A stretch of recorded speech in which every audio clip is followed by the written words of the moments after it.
Alhamdulillahi Rabbil Alamin, wassalatu wassalamu ala ashrafil anbiya'i wal mursalin wa ala alihi wa sahabatihi ajma'in, amma ba'd. A'udhu billahi minash shaitanir rajim. Bismillahir rahmanir rahim. Qala Allahu ta'ala falamma fasala Talutu biljunudi qala inna Allaha mubtaliikum binahrin. Zamani alipotoka Taluti pamoja na jeshi, akasema, hakika Mwenyezi Mungu mubtaliikum binahrin, atawajaribuni nyinyi kwa mto. Faman shariba minhu falaysa minni, atakaye kunywa katika huo mto, manake katika maji ya huo mto, falaysa minni, si katika mimi. Waman lam yat'amuhu, na ambaye hatoonja maji ya huo mto, fa innahu minni, hakika yeye ni katika mimi. Illa man ikhtarafa ghurfatan, ila atakayeteka konzi moja, biyadihi, kwa mkono wake. Fasharibu minhu illa qalilan minhum, wakanywa katika maji ya huo mto ila wachache katika wao.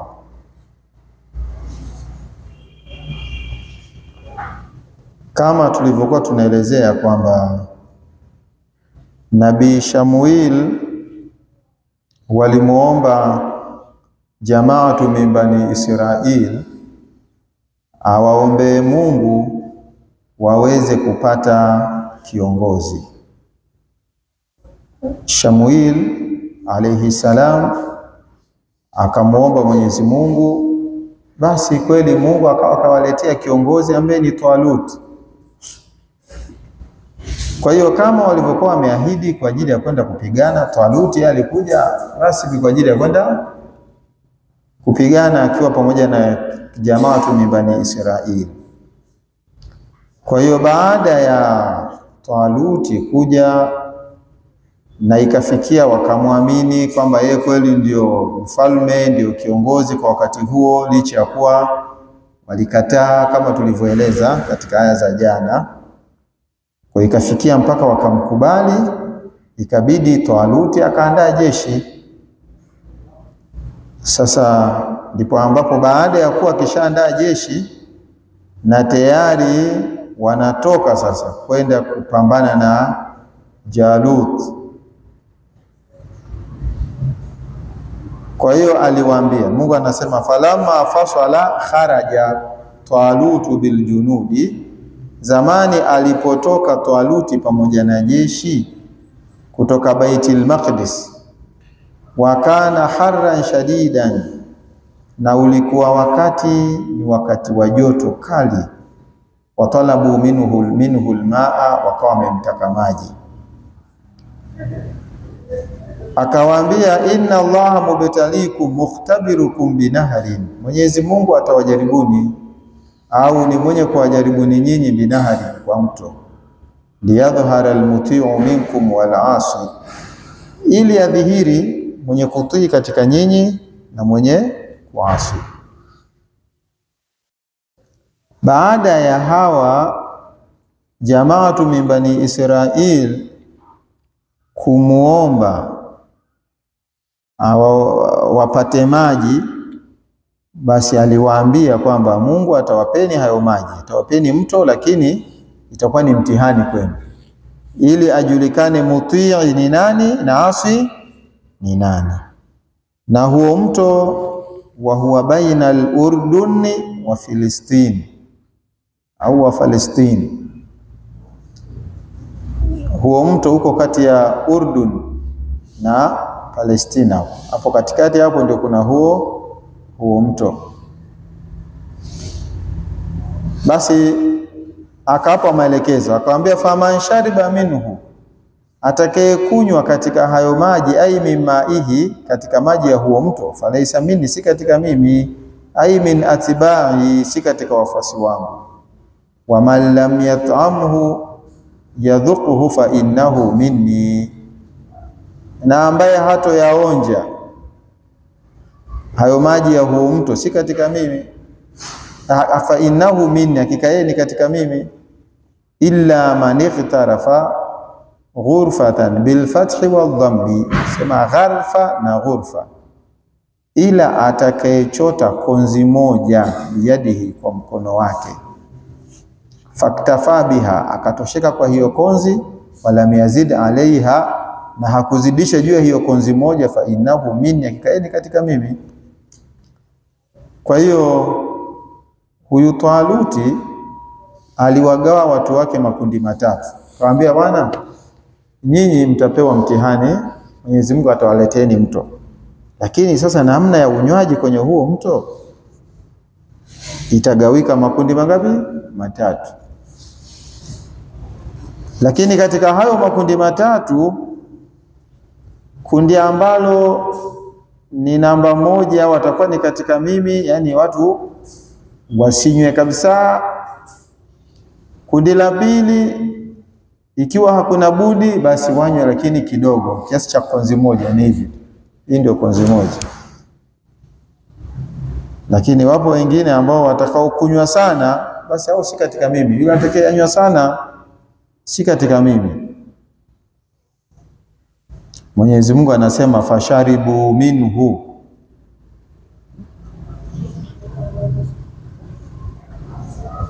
lamma wafauhu, fasharibu minhu, wakanywa katika huo mto zamani walipoufikia huo mto.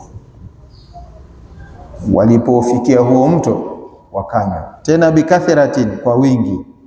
Na wakati yeye aliwaambia kabisa, ili mfasi wangu mimi asinywe hayo maji. Wa man lam yat'amhu fa innahu minni, au basi ikishindikana kujizuilia kuyanywa, basi mtu anywe kidogo, kiasi cha konzi moja. Ama yule atakayanywa kwa wingi, falaysa minni, faman shariba minhu falaysa minni. Lakini hawa walichokifanya, fasharibu minhu, wakanywa katika huo mto, lamma wafauhu bikathiratin, zamani walipofikia huo mto, bikathiratin, tena wakanywa kwa wingi kabisa. Tunalana illa khalila minhum, ila wachache katika wao, faqtasaru ala alghurfa au ala algharfa, wakatosheka juu ya konzi moja. Baadhi tu wachache basi wenyewe wakateka konzi moja wakanywa, ila wengine sheikh wakanywa mpaka wakajaza matumbo. Ruya annaha kafatuhum lishurbihim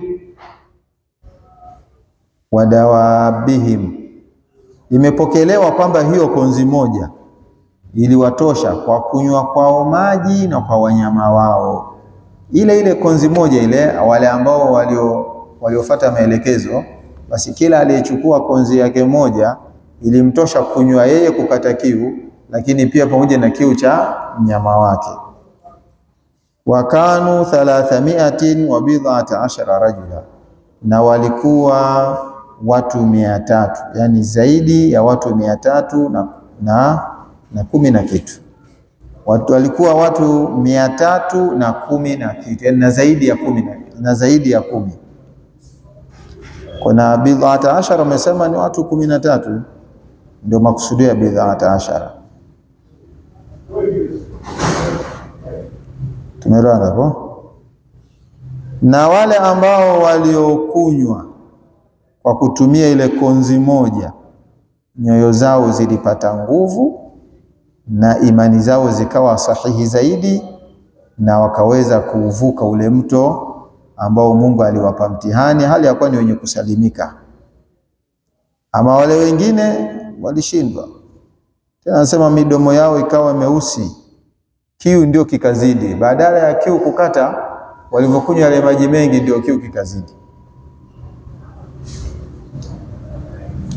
Tumeelewana hapo? falamma jawazahu huwa walladhina amanu maa, zamani alipoupetuka huo mto yeye Talut, walladhina amanu maahu, na ambao wameamini pamoja na yeye, wa humul ladhina iqtasaru ala alghurfa, nao ni wale ambao waliofupilizika juu ile konzi. Qalu, walisema, waqalu, wakasema wale ambao waliokunywa maji kwa wingi, la taqata lana alyawma bijaluta wa junudihi, la taqata lana alyawma, hatuna nguvu hivi leo ya kupigana na Jaluti na jeshi lake. Wale waliokunywa maji mengi, wale walipokunywa hawakuweza tena kuendelea kupigana na Jaluti, hawakuweza kuvuka ule mto wa Jaluti. Na jeshi la Jaluti ilikuwa ni watu 1000 wenye kubeba silaha, na urefu wa Jaluti ilikuwa ni urefu wa maili 1. Wakana tulu Jaluti mailan, na ulikuwa urefu wa Jaluti ni maili 1. Maili 1 ni kama kutoka hapa mpaka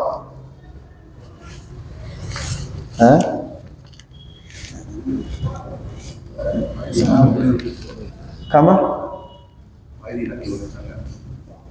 asante. Nani mtaalamu jamani atusaidie? Wapi mbali hapa tu Mbulu anasema ni maili 3. Eti maili 1 ni kilomita ngapi? Hakuna anayejua. Lakini ukitizama kwenye simu unapata jibu. Sasa hivi atakujibu kwamba maili 1 ni sasa na kilomita kadhaa. Lakini huyu bana alikuwa na urefu wa maili 1. Wa khudhatuhu allati ala rasihi 300 ritli, na helmet, kofia yake ya chuma ambayo yuko juu ya kichwa chake ni ratili 300. Ilikuwa na uzito wa ratili 300, kwa hiyo haiwezi kutoboka ovyo.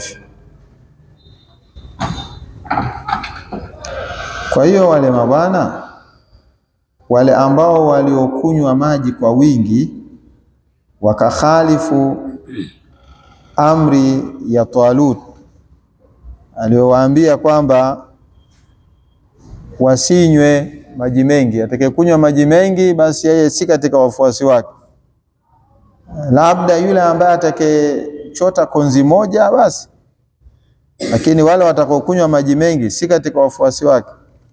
Sasa wale waliokunywa maji mengi wakakosa nguvu za kuvuka ule mto, na wakasema la taqata lana alyawma, la taqata quwwata lana alyawma, hatuna nguvu hivi leo ya kupigana na Jaluti na jeshi lake. Ai biqitalihim wajabunu, wakaogopa, walam yujawizuhu, hawakupetuka ule mtu. Tumeelewana hapo? Qala alladhina yadhunnuna annahum mulaqu Allah, wakasema wale ambao wanayakini kwamba wao ni wenye kukutana na Mwenyezi Mungu. Yadhunnuna yuqinuna, wakasema wale ambao wanayakini kwamba wao ni wenye kukutana na Mwenyezi Mungu bilba'th, wa humul ladhina jawazuhu, nao ni wale ambao waliopetuka ule mto. Wakasema kam min fi'atin qalilatin ghalabat fi'atan kathiratan biidhnillah, vikundi vingapi vichache, maana vikundi vingi au vingi katika vikundi vichache vimevishinda vikundi vingi kwa idhini ya Mwenyezi Mungu. kam min fi'atin qalilatin, vingi katika vikundi vichache vimevishinda vikundi vikubwa. Vikundi vingi ndio vikundi vikubwa, biidhnillahi, kwa idhni ya Mwenyezi Mungu. Maana yake kwamba kuna vikundi vingapi ambavyo ni vidogo vidogo vyenye watu wachache, lakini huwa vinaweza kushinda kundi kubwa. Ndo kam khabaria bimaana kathir, min fiatin jamaatin qalila ghalabat fiatan kathiran biidhnillah biiradatihi. Kwa hiyo wakajipa moyo kwamba na sisi tutashinda, si wenzetu wameondoka, sisi bwana tutaenda tutapambana, hata kama kundi la Jaluti likawa ni kubwa kiasi gani. Kama tulivyosema, kundi Jalut na jeshi lake lilikuwa lina watu 100,000. Sawa, wengine akasema ni akthar. Kwa hiyo walikuwa ni wengi. Wallahu ma'as-sabirina bil auni wan nasri, na Mwenyezi Mungu yu pamoja, au na Mwenyezi Mungu yuko pamoja na wenye kuvumilia. Kwa sisi tutavumilia mpaka tutakapoweza kumshinda huyu Jaluti. Walamma barazu li Jaluta wa junudihi qalu, na zamani walipodhihiri kwa Jalut na jeshi lake, walipokutana naye ana kwa ana, sasa akawa amefanya mubaraza. Qalu, walisema rabbana afrigh alaina sabra, Bwana wetu mimina juu yetu subira, wa thabbit aqdamana, na thibitisha miguu yetu, hizo nyayo zetu, thibitisha miguu yetu. Wansurna ala alqaumi alkafirina, na tunusuru juu ya watu waliokuwa makafiri. Fahazamuhum, wakawashinda, biidhnillahi, kwa idhni ya Mwenyezi Mungu. Wakatala Daudu Jaluta, na akamuua Nabii Daud kumuua Jalut. Wa atahu Allahu almulka, akampa Mwenyezi Mungu ufalme, wal hikmata, na utume, wa allamahu mimma yashau, na akamfundisha katika anachokitaka.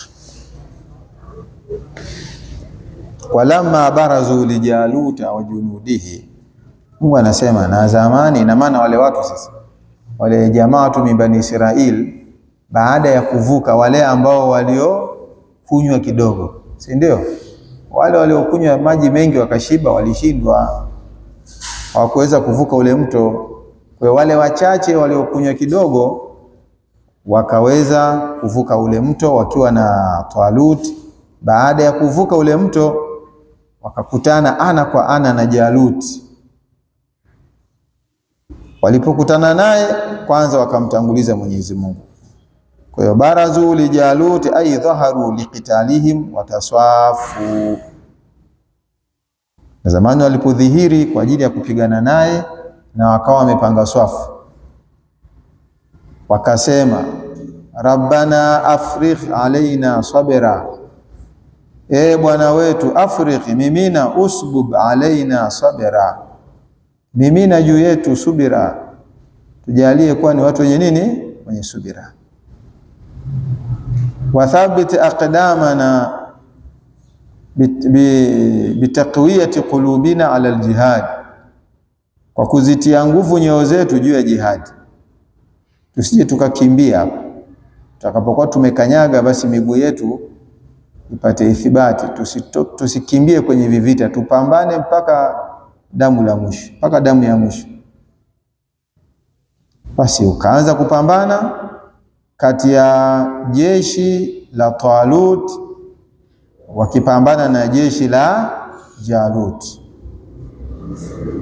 Fahazamuhum kasaruhum, wakawashinda, kapambana nao mpaka wakashinda. Talut akawa amemshinda Jalut. biidhnillahi biiradatihi, kwa kutaka Mwenyezi Mungu. Wa qatala Daudu Jaluta, na akamuua Nabii Daudi kumuua Jalut. Wa kana fi askari Talut, Nabii Daudi alikuwa katika askari wa Talut. Daudi ai ibnu Isha, Daudi ambaye ni mtoto wa Isha. Isha kwa kumeandika Aisha, huko tumeandika Isha, inawezekana katika lugha ibnu Isha. Daudi si ndio alimzaa Nabii Suleiman, Suleiman bin Daudi, si ndio? Sasa huyu Daudi ambaye ni ibn Isha, wa kana Isha min jumlati askari Talut, na alikuwa Isha ambaye ndio baba yake Nabii Daudi ni katika jumla ya jeshi la Talut. Wa kana auladuhu 13 maahu, na walikuwa watoto wake 13 wako pamoja na yeye. Asgharuhum Daud, mdogo wao ni Daudi, walikuwa kwenye lile jeshi. Huyu Isha pamoja na watoto wake 13 walikuwa kwenye hilo jeshi la Talut, na mdogo wao Daudi.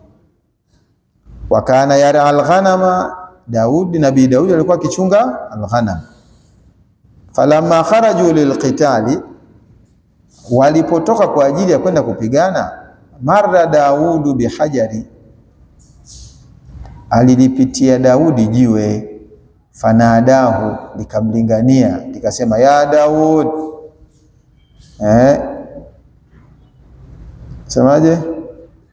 Ihmilni, nibebe, nichukue ewe Daudi, fa inni hajaru Haruna, mimi ni jiwe la Nabii Harun. Fahamalahu, Nabii Daudi akalibeba lile jiwe. Thumma marra bi akhara, kisha Nabii Daudi akalipitia tena jiwe jingine. Faqala lahu, likamwambia ihmilni, nibebe, fa inni hajaru Musa, mimi ni jiwe la Nabii Musa. Fahamalahu, Nabii Daudi akalibeba hilo jiwe la pili ile. Thumma marra bi akhara, kisha akalipitia tena jiwe jingine la tatu. Faqala lahu, likamwambia lile jiwe ihmilni, nibebe, fa inni hajaruka alladhi taqtulu bihi Jalut, mimi ni jiwe lako, ndio jiwe lako ambalo utamuua kwa hilo jiwe Jalut. Nabii Daudi fahamalahu, akalibeba hilo jiwe la tatu.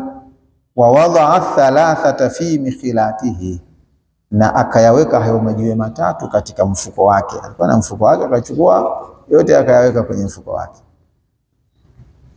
Basi naye akaacha kuchunga mbuzi, kaungana na jeshi, akiwa na baba yake mle Ishi akiwemo na ndugu zake wale wengine. Falamma, wakaenda mpaka ikafikia wakavuka ule mto. Kwa hiyo huyu Ishi na watoto wake akiwemo na Nabii Daudi na wengine ni katika wale ambao waliokunywa konzi moja, ndio maana walivuka ule mto. Ama wale ambao waliyapupia maji wakayanywa sana, wenyewe walishindwa kuvuka ule mto, walikosa nguvu. Falamma tasafu lilqitali, walipopanga swafu kwa ajili ya kupigana, baada ya kuvuka mto wakamkuta Jalut na jeshi lake, wakaonana ana kwa ana. Sasa walipopanga swafu kwa ajili ya kupigana, nada Talut, alilingania Talut ambaye ndio kiongozi wao mkuu wa jeshi upande wa kina Nabii Daud, akasema kullu man yaqtulu Jalut uzawijuhu ibnati, yoyote au kila atakayemuua Jalut nitamuozesha binti yangu. Manake anakusudia yoyote atakayemuua Jalut, mimi nitamuozesha binti yangu. Wa unasifuhu fi mulki, na nitampa yeye nusu katika ufalme wangu. Hiyo yote ni kuwashajiisha wale watu wake. Kamba bwana, yote atakayemuua Jalut tamuozesha binti yangu. Upewe mke wa mfalme. Sheikh Sadiki, vipi hapo? Si lazima utafanya juu chini, si ndio?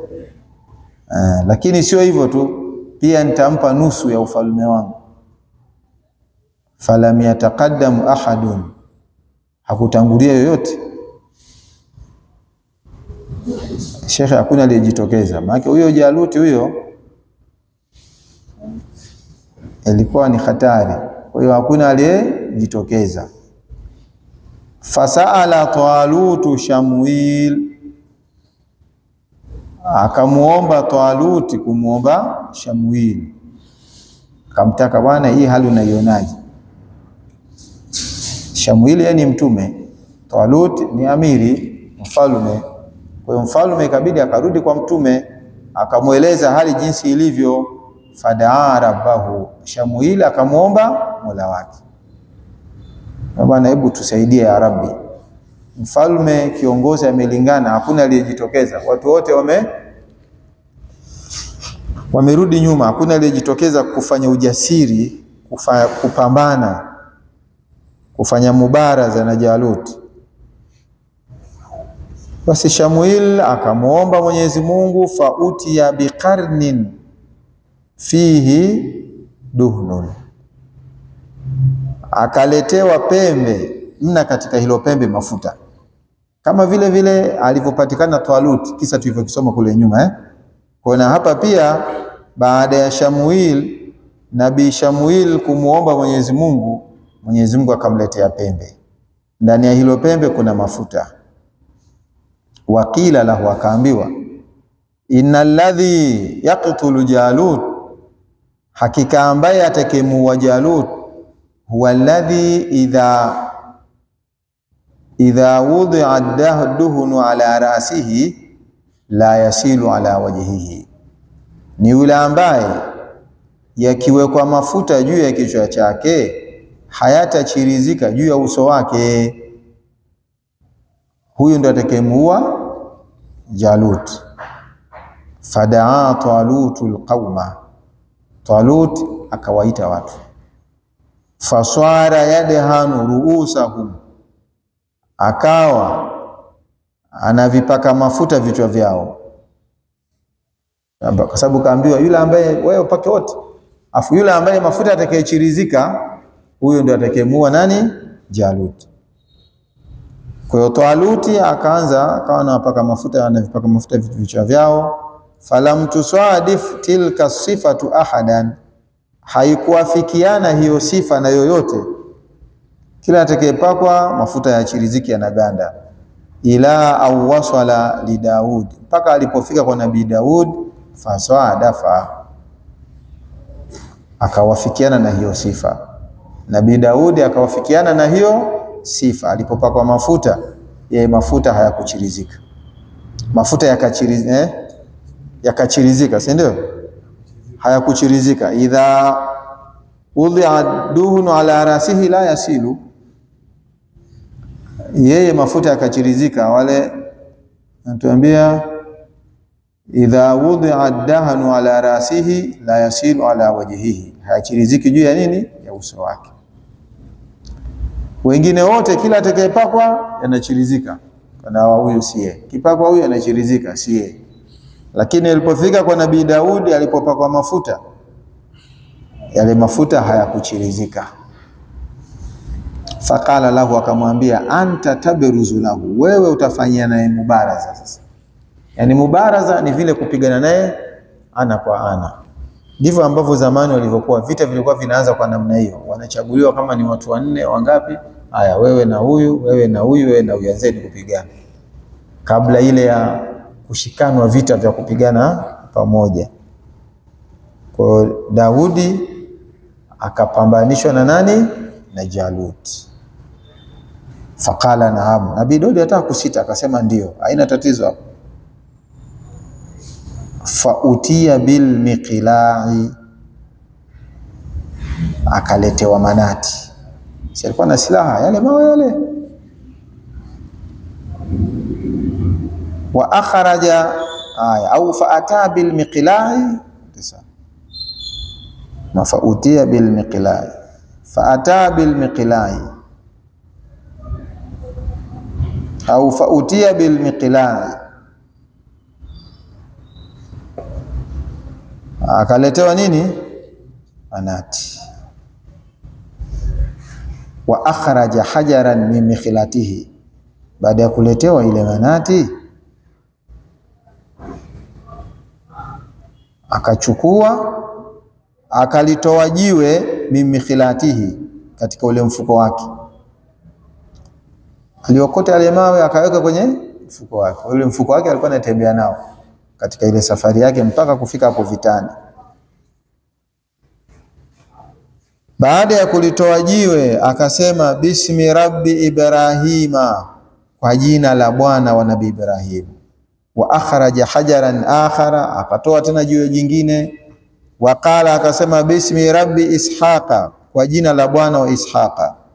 Wa akhraja hajaran akhara, akatoa tena jiwe jingine. Wa qala bismi rabbi Yaqub, kwa jina la Bwana wa Nabii Yaqub. Thumma wadaaha fi miqla'ihi, kisha akayaweka yale mawe yote matatu katika manati yake. Faswarati thalathatu hajaran wahida, yakawa yale mawe matatu ni jiwe moja. Farama bihi Jaluta, akamwatilia kwa hilo jiwe moja ambalo lakini limezalikana kutokana na mawe mangapi? Matatu. Akamwatilia kwa hilo jiwe moja Jalut, kwa maana akamrushia kwa kutumia ile manati. Fa asabahu fi khudhatihi, akampata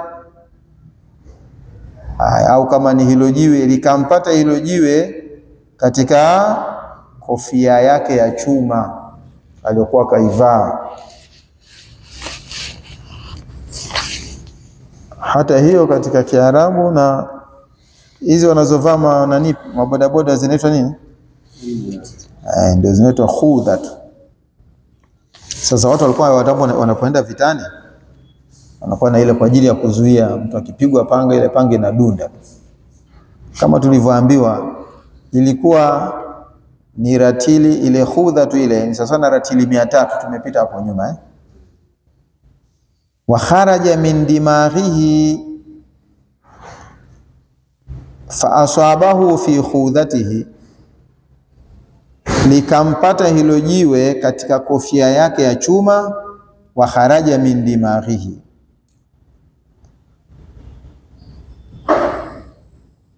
na likatoka kama ni hilo jiwe au ukatoka ubongo wake.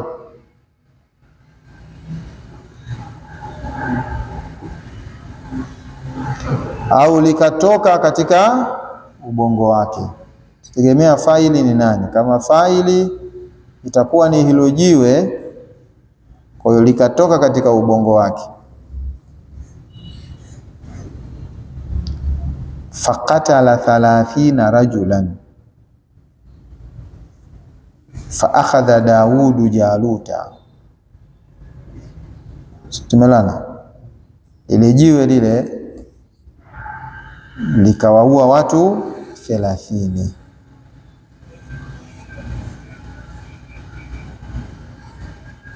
Fa akhadha Daudu Jalut, akamchukua Nabii Daudi akamchukua Jalut. Hata alqahu baina yaday Talut, mpaka akamtupa mbele ya Talut.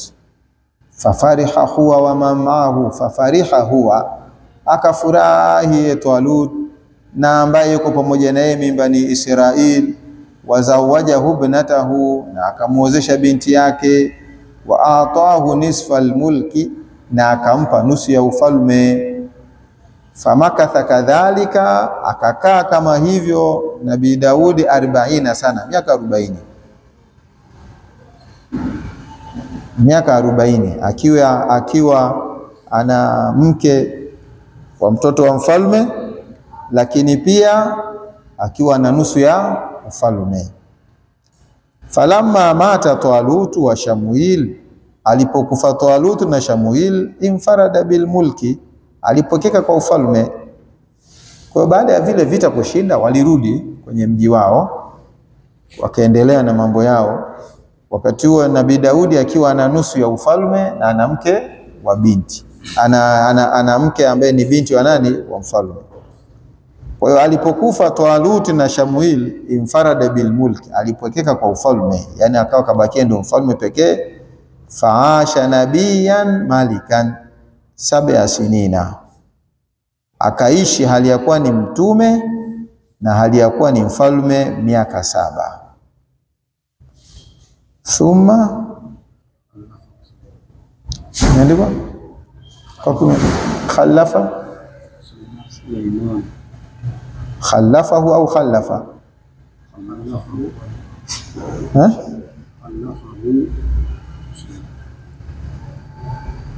kwa kumeandika hivyo hivyo khalafahu.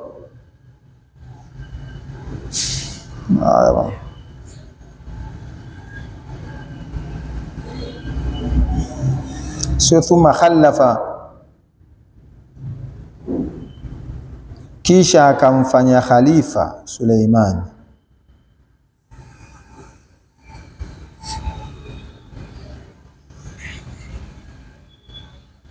Nasema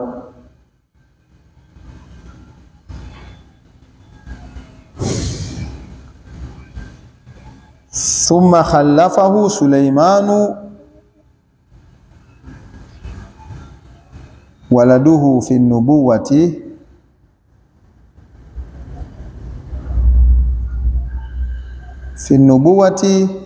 wal mulk. Hakuna wao hapo fi nubuwati, hakuna wal mulk kwa hivyo kwa kuna wao hapo sawa.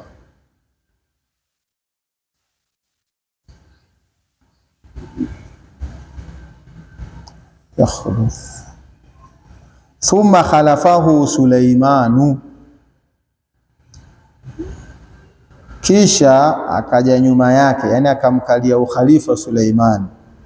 Thumma khalafahu Suleimanu waladuhu fi nubuwati wal mulki, kisha akamkalia ukhalifa Suleimani mtoto wake katika utume na katika ufalme, yani akaja nyuma yake akiwa ni mfalme mwanae Suleiman ambaye ni mtoto wake. Suleiman waladuhu fi nubuwati wal mulki, lakini yeye Nabii Daudi alikaa akiwa mfalme kamili muda wa miaka mingapi? Miaka 7, kwa sababu huko nyuma miaka 40 alikuwa nusu mfalme, kwa sababu alikuwepo Talut mwenyewe ndo alikuwa mfalme. Ndio wakatala Daudu Jaluta, na akamuua Nabii Daudi Jalut. Wa atahu Allahu almulka, akampa Mwenyezi Mungu ufalme. Fi bani Israil wal hikmata an-nubuwata, na utume.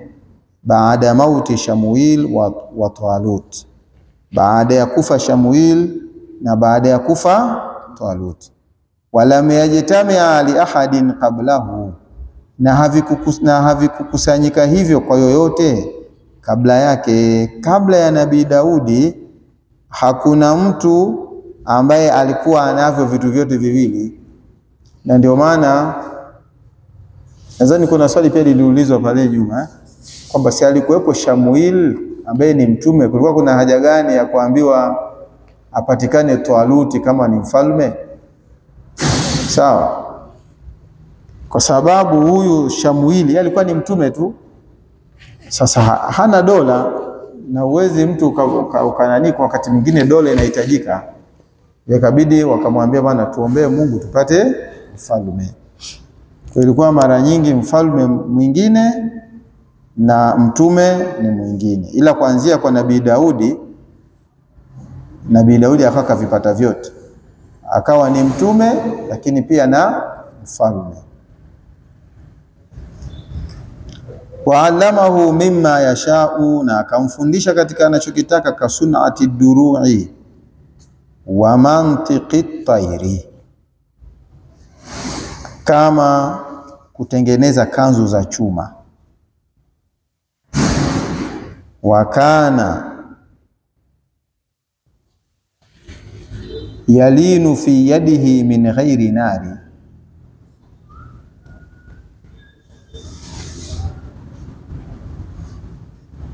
au yulayin. Wakana yalinu,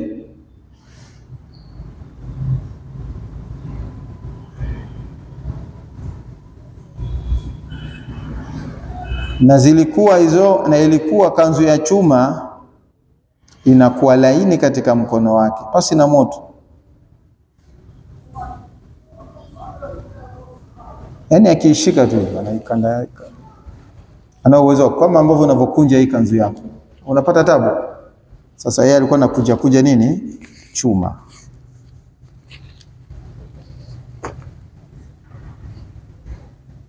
Na anaifuma kalghazli, sio tumeona kama ambavyo anavyofuma hizi vitambaa na nini, si anafuma namna hiyo kama nyuzi. Kina mama huko wanafumaga zile shuka zile, au kama mtu anavyofuma kanzu nini, basi na ile kanzu ya chuma anashona kama inavyoshona hii kanzu ya kawaida ambayo sio ya chuma, ya kitambaa.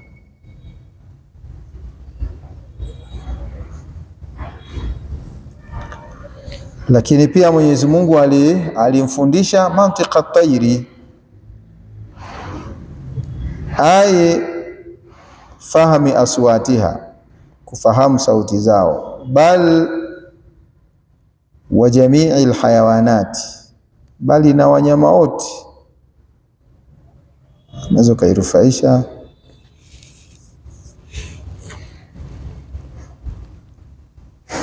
sio ndege tu, bali na wanyama wote, paka chungu soma katika suratul Naml, si ndio? Kwa ile wakizungumza kule sauti zao wanajua hapa wanafanya nini, wanazungumza nini.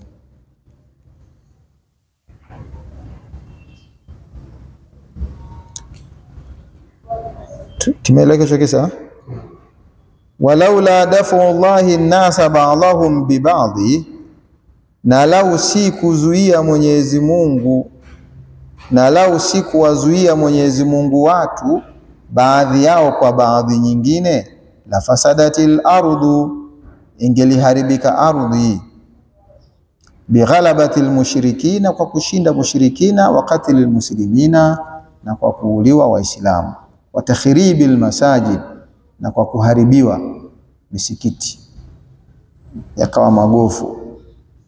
Watu wasingekuwa na swali misikitini, lakini walakinna Allaha dhu fadlin ala alalamina, ndio walaula dafu Allahi an-nasa ba'dahum, na lau si kuwazuia Mwenyezi Mungu watu baadhi yao, badalu ba'dhin minan nasi, hiyo ba'dahum ni badalu ba'dhin minan nas,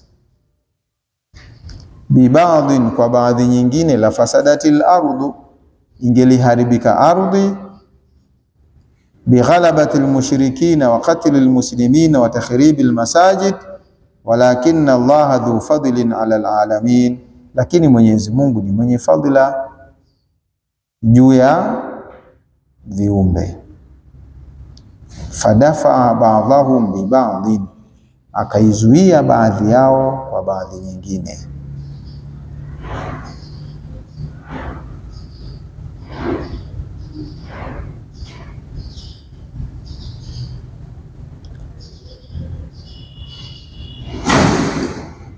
Situmelana hapo. Tilka hadhihi alayatu, tilka ayatullahi, hizi aya ni aya za Mwenyezi Mungu. Tilka, hizi aya, ayatullahi, ni aya za Mwenyezi Mungu. Natluha alayka, naqussuha alayka ya Muhammad bilhaq, tunazisimulia juu yako ya Muhammad kwa ukweli, bilhaqi bisidqi. Tilka ayatullahi, hizi aya ni aya za Mwenyezi Mungu.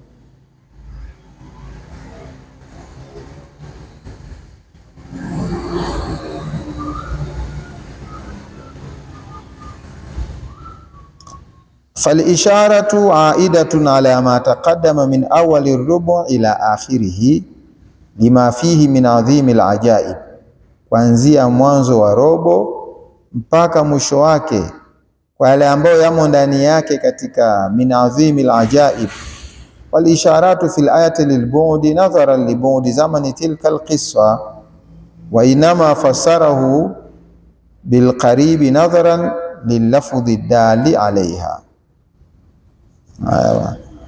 Wakasema tilka hadhihi alayati, hizi aya ayatullah, ni aya za Mwenyezi Mungu, natluha alayka naqusuha alayka, tunazisimulia juu yako ewe Muhammad bilhaqi bisidqi wa innaka laminal mursalin, na hakika wewe ni katika wenye kupelekwa. At-ta'kidu bi in wa ghairiha, at-ta'kidu bi in, kuakidisha kwa in, at-ta'kidu bi inna, kuakidisha kwa inna. Inna sio neno hivyo, inaitwaje?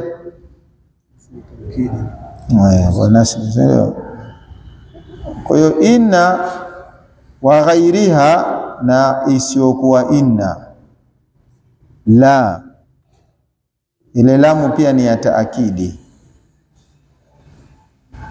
lakini pia hiyo sentensi kuja kwa jumla tunisimia pia yenyewe inafidisha taakidi. Kwa kuna taakidi tatu. Taakidi ya kwanza ni inna, taakidi ya pili hiyo lamu, taakidi ya tatu ni vile kuwa hiyo jumla ni jumla tulisimia. Ndio at-taakidu bi in wa ghairiha, kuakidisha kwa in na isiyokuwa in. Raddun liqauli al-kuffari la, ni kulirudi neno la makafiri lahu kwake mtume walipomwambia lasta mursala, wewe si mwenye kupelekwa wewe. Mungu wa innaka laminal mursalin.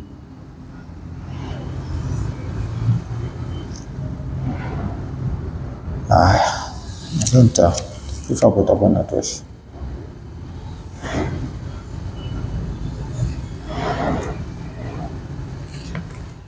Kishia, sadaqallahu al-aliyyul azim.